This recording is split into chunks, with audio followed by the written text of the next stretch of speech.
Rising sea levels, severe droughts, the melting of the polar caps, the more frequent and devastating natural disasters all raise demand for humanitarian assistance and disaster relief. Leon Panetta ने कहा था कि rising sea levels, severe drought, melting of polar caps, more frequent and devastating natural disasters सभी humanitarian assistance के लिए demand कर रहे हैं और डिजास्टर रिलीफ के लिए।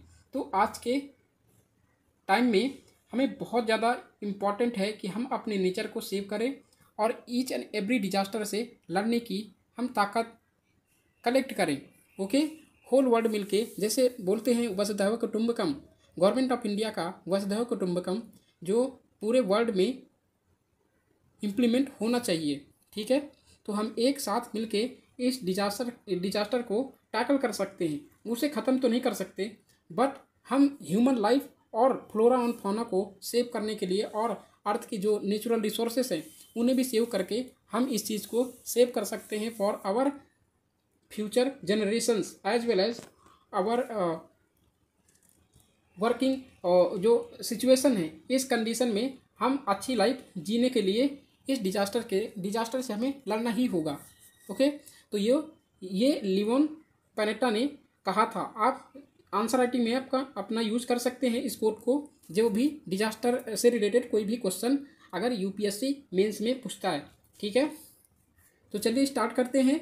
डिजास्टर मैनेजमेंट, आज का लेक्चर हमारा इसी पर बेस्ड है, जो कि ये हैंड रिटन नोट्स है और जो भी अपडेट है, जो मेंस 365 का लेक्चर है वो भी इसी में इंक्लूड होगा। ओके, जो लास्ट में देखेंगे हम कि मेंस 365 के जो भी करंट में न्यूज़ में रहा है डिजास्टर से रिलेटेड जो भी न्यूज़ में थे वो हम सारा यहाँ कवर करेंगे। ओके, तो चलिए देखते हैं। पहले ये देखते हैं डिजास्टर की डेफिनेशन क्या है। What is disaster? तो ये एक इवेंट है जो बहुत ज़्यादा हार्मफुल होता है। ठीक है, जिसकी वजह एक हार्म है to human lifes and assets. Means जो कोई भी इवेंट होता है जिसकी वजह होते हैं ह्यूमन लाइफ्स और असेट्स के हार्म के लिए, वो वजह होती है, तो ये डिजास्टर होता है। ठीक है, यहाँ हजार्ड की भी हम डेफिनेशन पढ़ेंगे, जैसे कि any event which possess a risk और थ्रेट टू ह्यूमन लाइफ्स और असेट। कोई भी एक इवेंट हो जो पोज करता हो एक थ्रेट को, जो ह्यूमन के लिए या फिर उसके असेट्स के लिए एक रिस्क और थ्रेट को पोज करता हो। ठीक है, तो उसे बोलते हैं हजार्ड। और हजार्ड और वल्नरेबिलिटी मिलके बनाता है हमारा डिजास्टर। ठीक है, हजार्ड मीन्स थ्रेट और रिस्क और vulnerability means human exposure to risk. Okay, vulnerability क्या है? Vulnerability is the human dimension of disaster and it arises because of following factors. ठीक है, वल्नरेबिलिटी कैसे कैसे ह्यूमन डायमेंशन, जो डिजास्टर के ह्यूमन डायमेंशन है वल्नरेबिलिटी, उसके कौन कौन से फैक्टर इंक्रीज करते हैं, अराइज करते हैं। ठीक है, वो है इकोनॉमिक फैक्टर्स, जैसे कि poverty of people compels them to occupy high risk zone. Means अगर पावर्टी होगी तो वहाँ हाई रिस्क जोन की प्रॉब्लम, अगर डिजास्टर हैपन होता है, जब डिजास्टर की कंडीशन होती है तो वहाँ वल्नरेबल सेक्शन बहुत ज़्यादा उसके साइकिल में आ जाएंगे। ठीक है, डिजास्टर के। और नेक्स्ट है हमारा एडमिनिस्ट्रेटिव और इंस्टीट्यूशनल और गवर्नमेंट फैक्टर्स। क्या क्या गवर्नमेंट फैक्टर्स हैं? जैसे they include the following: inadequacy of regulatory framework और रूल्स और laws related to disaster management. वहाँ पर वल्नरेबिलिटी किसकी है कि एक ऑथेंटिक और जो स्ट्रॉन्ग डिजास्टर का जो लॉज हैं वो इम्प्लीमेंट या फिर फ्रेमवर्क नहीं किए जाते हैं। Ineffective implementation after regulatory framework and laws related to disaster management. Ineffective implementation होते हैं, जो भी लॉज और रेगुलेशंस बनते हैं उनका इनइफेक्टिव जो इम्प्लीमेंटेशन होता है, इस वजह से वो वल्नरेबल भी होता है। स्ट्रक्चरल कोलैप्स क्या है? जो बैक इन 2019 में देखिए कि महाराष्ट्र रीजन में बहुत हैवी रेनफॉल हुई, जो तिवारे डैम था वो कोलैप्स हो गया। इसकी वजह से फ्लडिंग की कंडीशन वो डाउन स्ट्रीम एरिया में काफ़ी ज़्यादा सीवर हो गई थी। अब ये जो तिवारे डैम था, इसकी प्रॉब्लम क्या थी कि रिजर्वायर इंड्यूस्ड सीज्मिसिटी इसके ऊपर हुई। ठीक है, ये रिजर्वायर इंड्यूस्ड सीज्मिसिटी क्या है कि यहाँ जैसे कि ये डैम है। ठीक है, और यहाँ से वाटर बहुत फिल हो रहा है। ठीक है, ऊपर तक भर जा रहा है। फिर यहाँ पर क्या है कि ये इसके रॉक्स हैं जो डैम को बनाया जाता है तो यहाँ पर रॉक बिछाए जाते हैं, ठीक है। और ये रॉक्स जो है वो वाटर को परकोलेट करते हैं धीरे धीरे, क्या करते हैं, सीपिंग, जो परकोलेट करते हैं, परकोलेट करके यहाँ पर वाटर की जो कंडीशन है वो वाटर लॉक कंडीशन में हो जाती है, ठीक है।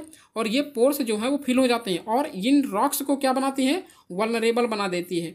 वल्नरेबल बना देती है तो अंडरलाइंग रॉक्स जो है वहाँ पर वाटर फिल हो जाता है, ठीक है। और स्ट्रक्चरल स्ट्रेन जो जनरेट हो जाती है, यहाँ पर कंडीशन हो जाती है, इसकी वजह से ये डैम वो प्रॉब्लम क्रिएट करता है और ये पूरा का पूरा क्या हो जाएगा, डिजास्टर की कंडीशन में आ जाएगा और ये ब्रेक भी हो सकता है और डैमेज भी हो सकता है। तो ऐसे हुआ था किसके साथ, कोयना डैम जो महाराष्ट्र में है, ठीक है। In the state of Maharashtra in 1960s Koyna dam experience जो ये है हमारा रिजर्वायर इंड्यूस्ड सेismicity है वो फेल किया था, ठीक है। Structural collapse happen due to, ये है reservoir induced seismicity, okay. Model building code for fire safety clearance, model building code क्या है, फायर सेफ्टी क्लियरेंस के लिए कौन कौन से मॉडल बिल्डिंग कोड हैं, जैसे कि rapid and unplanned urbanization, rapid और अर्बनाइजेशन ये भी एक फैक्टर है, ठीक है। अभी हम बाद में पढ़ेंगे, ये एक लॉ है इसके कंपेयर में जो कि हम फायर सेफ्टी क्लियरेंस को डिफाइन करते हैं इसके मॉडल बिल्डिंग कोड के, ठीक है। और ये हमारा तीसरा जो है ये फैक्टर है, इसका जो ये है ना वल्नरेबिलिटी का फैक्टर क्या क्या है, तो वो तीसरा फैक्टर ये है कि रैपिड एंड अनप्लान्ड अर्बनाइजेशन,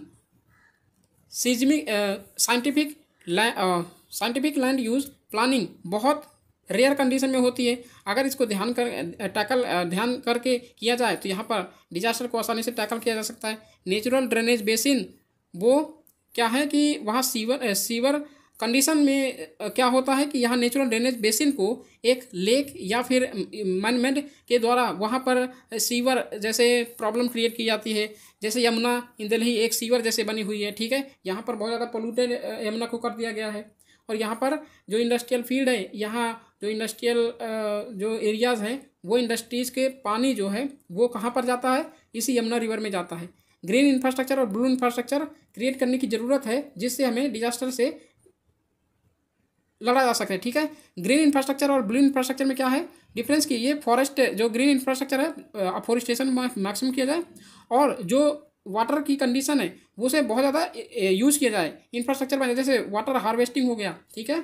वहाँ जो मनरेगा के अंडर में जो वर्क होता है वो सब चीज़ यहाँ पर इम्प्लीमेंट किया जाए, ठीक है। वाटर की कंडीशन को, वाटर फ्लडिंग की कंडीशन को रोकने के लिए, ठीक है। ग्रे इंफ्रास्ट्रक्चर क्या है, जो ऑलरेडी बिल्डिंग है या ऑलरेडी इंफ्रास्ट्रक्चर क्रिएट किया गया है जैसे रोड्स इंडस्ट्रीज, उसे अच्छी तरीके से रिपेयर किया जाए, ठीक है, उसे ग्रे इंफ्रास्ट्रक्चर कहते हैं। जैसे यहाँ पर आप डैम देख सकते हैं, ठीक है। अर्बन फ्लडिंग, ये अर्बन फ्लडिंग की कंडीशन क्या है, जैसे कि चेन्नई में 2013 में चेन्नई अर्बन फ्लडिंग हुआ था और जो कि यूपीएससी इटसेल्फ क्या कर दिया था, ये मेंस का जो एग्ज़ाम था उसे पोस्टपोन कर दिया था, ठीक है। चेन्नई क्यों ऐसे फ्लडिंग की कंडीशन में आ जाता है, फ्लडिंग के सर्कुलेशन में आ जाता है, क्योंकि वो लो लाइंग एरिया में इनहेबिट है, ठीक है, लो लाइंग एरिया में बसा हुआ पूरा चेन्नई, इसलिए वहाँ पर फ्लडिंग की कंडीशन फ्रिक्वेंटली होती रहती है। पलाई कोरानी वेटलैंड इंक्रोचमेंट इन 1960, वेटलैंड बहुत सारे होते हैं जो बहुत यूजफुल होते हैं फ्लडिंग की कंडीशन को जो टैकल करने के लिए बहुत मीन्स इंपॉर्टेंट है लेक्स, बट उसको इंक्रोचमेंट, इलीगल इंक्रोचमेंट करके उसे डैमेज कर दिया जाता है, ठीक है। इसलिए फ्लडिंग की कंडीशन और ज़्यादा सीवियर हो जाती है। जैसे 2020 में हैदराबाद में आया फ्लड, ठीक है, 2016 में पटना में, 2018 मुंबई में भी आया था, 2023 में भी आया, जैसे कि अभी साइक्लोन आया था गुजरात में भी काफ़ी ज़्यादा जो डिजास्टर हुआ वो भी और लोगों की डेथ हो गई थी, ठीक है। 2016-17 गुरुग्राम दिल्ली में भी आया था फ्लड की कंडीशन, ठीक है। और केदारनाथ जैसे आप देख सकते हो कि 2013 में ऐसी प्रॉब्लम्स क्रिएट हुई, चेन्नई में 2016 में हुआ था, ठीक है, 2013 में नहीं 2016 में हुआ था। Construction of adequate civic amenities, construction क्या कर सकते हैं, drainage infrastructure in cities, drainage proper drainage होना चाहिए। जैसे दिल्ली में फ्रिक्वेंटली फ्लडिंग की कंडीशन बनी रहती है, ठीक है, बिकॉज ऑफ यहाँ ड्रेनेज सिस्टम बहुत क्या है, अनमैनेजेबल है, ठीक है। तो इस चीज़ को ड्रेनेज इंफ्रास्ट्रक्चर को बिल्डअप करना चाहिए अच्छे तरीके से। Sewage drainage infrastructure, storm water drainage, ये सेपरेट होना चाहिए। बट दिल्ली में क्या है, यहाँ जो होम का सीवियर जो ड्रेनेज है वो भी सेम है एज कम एंड विद किसके साथ, जो हमारा फ्लडिंग की कंडीशन का जो फ्लडिंग ड्रेनेज सिस्टम है उस पर कनेक्ट किया हुआ है। ठीक है, इस चीज़ को सेपरेट रखना चाहिए। ओके, और एक जैसे कि कैसे कैसे होना चाहिए, ये है, ये मान लीजिए कि ये इंडस्ट्रीज़ का है और ये है हमारा वाटर जो प्रेसिपिटेशन होता है। ठीक है, तो यहाँ पर ये रिवर में जाए और ये जो है जो इंडस्ट्रीज़ का ये कुछ इसका सोल्यूशन गवर्नमेंट ऑफ इंडिया को निकालना चाहिए। ठीक है, जैसे कि वो कर सकती है कि लैंडफिल की कंडीशन में लैंडफिल हो सकता है ना, एक जो रिजर्वायर के टाइप का वो बना लें और वहाँ पर क्या कर सकते हैं, वहाँ पर इस वाटर को ड्रेन कर सकते हैं। ठीक है, और नेक्स्ट है कॉन्क्रीटाइजेशन ऑफ स्लोप। ये कंडीशन बहुत प्रॉब्लमेटिक है बिकॉज दिल्ली की जो कॉन्क्रीटाइजेशन है ये मेन वो जो ड्रेनेज सिस्टम का जो प्रॉब्लम है, ठीक है, फ्लडिंग की जो प्रॉब्लम है दिल्ली में वो इसकी वजह से बहुत ज़्यादा है, क्योंकि कॉन्क्रीटाइजेशन पूरे दिल्ली में है और बड़े बड़े शहरों में भी है। ठीक है, अर्बन सिटीज़ में कॉन्क्रीटाइजेशन होने से वहाँ फ्लडिंग की कंडीशन फ्रिक्वेंटली होती ही रहती है बिकॉज कोई जैसे थोड़ी सी बारिश हुई वो पूरा वाटर क्या है वो रन ऑफ होता है। ठीक है, परवियस सॉइल नहीं, परवियस होगा, कॉन्क्रीटाइजेशन ज़्यादा होगा तो परवियस वाटर कम होगा। ठीक है, परवियस सॉइल जो होगी वो बहुत कम होगी और इम्परवियस सॉइल हो जाती है। इम्परवियस स्लोप की वजह से यहाँ पर क्या होता है, ये फ्लडिंग की कंडीशन होती है। ग्राउंड वाटर एक्वीफर जो है वहाँ पर रीच नहीं करता water. Delhi has two drainage infrastructure, जैसे sewage water infrastructure, storm water infrastructure drainage, ये दो टाइप के मैंने पहले ही बताया था। ठीक है, दो टाइप के होते हैं। और यमुना नजफगढ़ झील है, ठीक है, ये भी इलीगल इंक्रोचमेंट की जाती है, इस वजह से यहाँ पर फ्लड की कंडीशन फ्रिक्वेंटली देखी जा सकती है। Hyderabad Bengaluru both have lake, but यहाँ पर क्या है, इलीगल इंक्रोचमेंट यहाँ भी होता है, इस वजह से फ्लडिंग की कंडीशन वहाँ भी होती है। मुंबई में देखो लो लाइन कोस्टल सिटीज़ है। रिवर मिथी ये इलीगल कैचमेंट इलीगली कैप्चर कर ली गई थी, बताइए, कैप्चर कर ले जाते हैं। ठीक है, और पटना है inadequate storm water drainage infrastructure, Gurugram में inadequate storm water drainage infrastructure. तो ड्रेनेज इंफ्रास्ट्रक्चर की जो नीड है वो काफ़ी ज़्यादा इम्पॉर्टेंट है फ्लड की कंडीशन को रोकने के लिए। नेक्स्ट फैक्टर है हमारा environmental degradation and climate change. ठीक है, environmental degradation and climate change, Kerala 2018 में ये इन्वायरमेंटल डिग्रेडेशन हुआ जो, और केरला कर्नाटका महाराष्ट्र में 2019 में हुआ। लैंडस्लाइड फ्रिक्वेंटली अकर होती है in western Ghats. Hydroelectric potential, plantation agriculture, tourism potential, mining, ये क्या है, इसकी वजह है किस लिए कि वेस्टर्न घाट्स में लैंडस्लाइड की कंडीशन देखी जा सकती है। जैसे अभी न्यूज़ में वायनाड की कंडीशन आप देख सकते हैं, मोर देन 300 कैजुअलिटीज़ हुई इस because of landslides. Okay, cause trigger heavy rainfall. और इस रीजन में केरला कर्नाटका और महाराष्ट्र में क्या होता है, यहाँ इन्वायरमेंटल डिग्रेडेशन इस वजह से होता है क्योंकि यहाँ हैवी रेनफॉल भी होती है और लैंडस्लाइड की कंडीशन बहुत फ्रिक्वेंटली अकर होती है। डिफोरेस्टेशन भी होता है, destabilisation of hill slopes, chances of slope failure. जब डिस्टेबलाइज करेंगे हिल स्लोप को तो फेलियर के चांसेस काफ़ी ज़्यादा परसेंटेज में इंक्रीज हो जाते हैं। ठीक है, तो इस चीज़ का यूज़ कर सकते हैं अपनी आंसर राइटिंग में। इंफ्रास्ट्रक्चर है जैसे रोड है, rail, hydroelectric power plant, tourism, restaurant हैं। ठीक है, तो ये इंफ्रास्ट्रक्चर क्रिएट करते हैं और इलीगल तरीके से क्रिएट करते हैं, इसलिए जो है यहाँ पर प्रॉब्लम्स देखी जाती है। Fragmentation of hills and rampant illegal mining happening, जैसे कि आप देख सकते हैं हिमालय में फ्रिक्वेंटली लैंडस्लाइड काफ़ी ज़्यादा सीवियर कंडीशन में होती है बिकॉज यहाँ पर एक कंपैरिजन है वेस्टर्न घाट से। क्यों हिमालय में ज़्यादा लैंडस्लाइड होती है as compare to western Ghat, because where as western Ghat is more vulnerable to landslides. But यहाँ पर हिमालय में क्यों ज़्यादा इतना लैंडस्लाइड्स होता है, बिकॉज देखें कि सेडिमेंट्री रॉक्स जो है ये हिमालय में पाई जाती है और मेटामॉर्फिक रॉक्स जो है ये यहाँ होती है जो वेस्टर्न घाट्स में होती है। ठीक है, ये हिमालय है, ये वेस्टर्न घाट्स है। ठीक है, हिमालय में क्या है कि सेडिमेंट्री रॉक होती है और यहाँ क्या है मेटामॉर्फिक रॉक होती है। ठीक है, और सेडिमेंट्री रॉक में क्या होता है कि यहाँ फॉसिल्स की कंडीशन, जो फॉसिल्स रॉक हैं, फॉसिल्स पाए जाते हैं इन रॉक्स में। फॉसिल्स कैसे पाए जाते हैं कि ये स्ट्रैटिफाइड रहती है, ठीक है। ये सेडिमेंट्री रॉक्स जो है वो स्ट्रैटिफाइड रहती है। तो यहाँ जैसे मान लीजिए कि ये क्या है कि हार्ड रॉक्स और ये सॉफ्ट रॉक, इसी सॉफ्ट रॉक में क्या है, फॉसिल्स की प्रेजेंस है। और ये हार्ड रॉक, ये सॉफ्ट रॉक, तो एक हार्ड रॉक एक सॉफ्ट रॉक होती है। यहाँ पर फॉसिल्स की अवेलेबिलिटी काफ़ी ज़्यादा इंक्रीज हो जाती है। और इसी फॉसिल की वजह से सॉइल भी यहाँ पर क्या रहती है, कलेक्ट रहती है, ठीक है, यहाँ पर अवेलेबल रहती है। और इस सॉइल की वजह से जैसे सॉइल इंक्रीज हुई वैसे यहाँ पर ग्रेविटी के चांसेस काफ़ी ज़्यादा हाई हो जाते हैं, क्योंकि हिमालय की जो रॉक्स हैं वो रॉक्स, जैसे मान लीजिए कि यहाँ पर स्लोप है, ठीक है, स्लोप है, यहाँ पर जो है यहाँ सॉइल है और ये ग्रेविटी काफ़ी ज़्यादा इंक्रीज हो जाएगी। अगर इसके सॉइल की कंडीशन जो है, सॉइल की जो अवेलेबिलिटी है वो काफ़ी ज़्यादा बढ़ गई, ठीक है, यहाँ पर वो हुआ अंडर ग्रेविटी की कंडीशन ज़्यादा हो जाएगी और सडन क्या हो जाएगा, ये सॉइल नीचे गिर जाएगी, किससे, माउंटेन से। तो यहाँ पर लैंडस्लाइड की कंडीशन इस वजह से हिमालय में ज़्यादा है as compare to western Ghats में। मेटामॉर्फिक रॉक क्या है, ये हार्ड रॉक्स है, यहाँ पर कोई फॉसिल नहीं होता। यहाँ पर क्या है कि एक दूसरे से क्या है, हाई टेम्परेचर एंड प्रेशर, जैसे आप ज्योग्राफी में पढ़े होंगे कि हाई टेम्परेचर और प्रेशर से हमारा मेटामॉर्फिक रॉक बनता है। इस वजह से यहाँ पर बहुत रेयर कंडीशन में लैंडस्लाइड हो सकती है, ठीक है, एज कम्पेयर टू, फ्रिक्वेंटली होती रहती है but as compare to Himalaya की बात करें तो यहाँ लैंडस्लाइड की कंडीशन कम है वेस्टर्न घाट्स में एज कम्पेयर टू हिमालय में। नेक्स्ट हमारा extreme weather events caused climate change. Extreme weather events किसकी वजह से, क्लाइमेट चेंज की वजह से एक्सट्रीम वेदर इवेंट्स कैसे होता है ये देखते हैं। जैसे climate change risk amplifier, tropical cyclones की वजह से ये वेदर इवेंट्स काफ़ी ज़्यादा मीन्स होते रहते हैं। 2018 में तिथि जो एक्सट्रीमली सीवर साइक्लोन आया था, ठीक है, उसकी वजह से ये क्लाइमेट चेंज में क्लाइमेट चेंज फिनोमेना को देखने को मिला।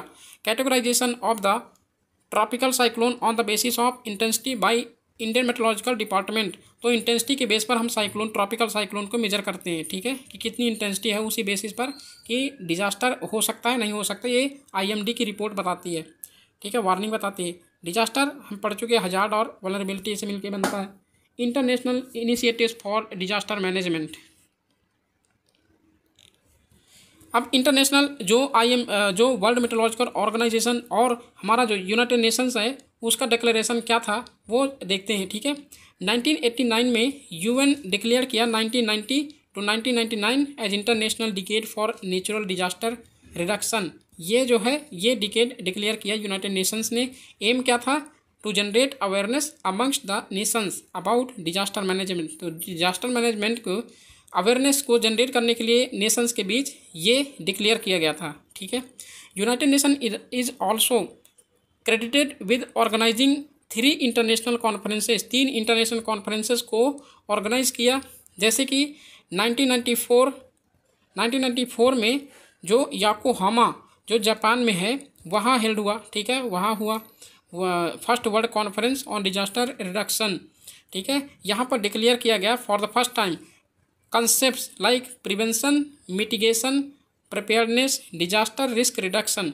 तो ये कीवर्ड्स यहाँ पर फाइंड हुए, तो ये चीज़ याद रखिएगा, क्या है, prevention, management, prevention, mitigation, preparedness and disaster risk reduction. तो ये कीवर्ड यहाँ पर डिक्लेयर किए गए हैं, ठीक है। यहाँ डिजास्टर रिस्क रिडक्शन क्या होता है कि to reduce the degree of risk exposure of population to hazards, ठीक है। यहाँ जो रिस्क की डिग्री है पॉपुलेशन हजार्ड के लिए उसे डिक्रीज करना है, ठीक है। Disaster risk reduction human life को बचाना है जितना हो सके। Therefore after the Yokohama conference the disaster management approach transformed from relief centric to disaster risk reduction centric approach, ठीक है। रिलीफ सेंट्रिक अप्रोच से कहाँ से क्या किया गया, disaster risk relief centric approach में कन्वर्ट किया गया। Yokohama emphasised upon focusing on both pre and post disaster. पहले क्या था, पोस्ट डिजास्टर देखा जाता था, अब क्या है, वार्निंग भी आएगी, ठीक है, प्री एंड पोस्ट डिजास्टर दोनों होगा। And therefore disaster management became more meaningful and comprehensive. ये डिक्लेयर किया गया यूनाइटेड नेशंस के द्वारा। ओके, नेक्स्ट है हमारा 2005 में डिक्लेयर किया यूनाइटेड नेशन में, और इसका जो कॉन्फ्रेंस हुआ, सेकेंड कॉन्फ्रेंस, वो हुआ Hyogo, again in Japan. It adopted Hyogo framework for action. ठीक है, its aim was to build resistance of nations and communities to disasters. क्या क्या है रेजिलियंस, क्या क्या थे कि ability of the system to maintain the state of normality in the event of stress और शॉक। जो स्ट्रेस और शॉक का इवेंट्स हैं उसे नॉर्मल करना है। ठीक है, उसमें उस सिस्टम को मीन्स रिड्यूस करने के लिए या मेंटेन करने के लिए उसकी एबिलिटी को अचीव करना है between nations. Ability of the system to bounce back to the state of normality within shortest possible time. एक शॉर्टेस्ट पॉसिबल टाइम में हम इस चीज़ को अचीव कर पाएँ। ठीक है, तो ये यहाँ पर डिक्लेयर किया गया। हमारा 2013 में कहाँ हुआ, सेंडाई, फिर से हमारा जापान में जो हमारा थर्ड कॉन्फ्रेंस था डिजास्टर रिडक्शन का, वो कहाँ पर हुआ, सेंडाई फ्रेमवर्क जो जापान में है। ठीक है, जापान में ही थर्ड कॉन्फ्रेंस कंडक्ट किया गया। Only framework for climate change, और ये डिक्लेयर किया गया क्लाइमेट चेंज के लिए।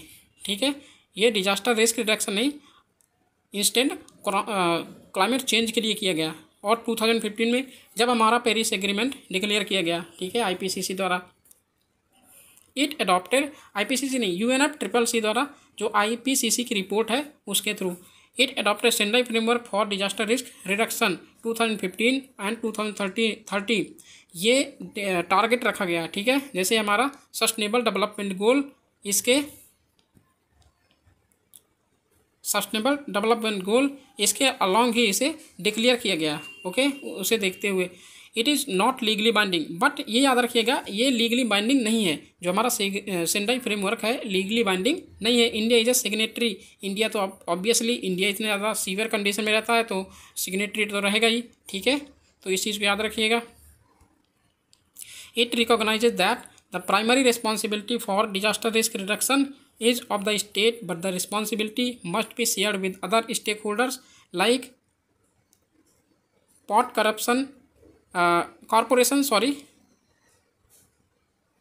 local self government and communities, means private, local communities and government, local self government, सभी को इन्फॉर्म करना है, सभी स्टेक होल्डर्स को रिस्पॉन्सिबल बनाना है इसके प्रति। ठीक है, कि हर कोई पार्टिसिपेट करे डिजास्टर रिस्क रिडक्शन के लिए। ओके, इट है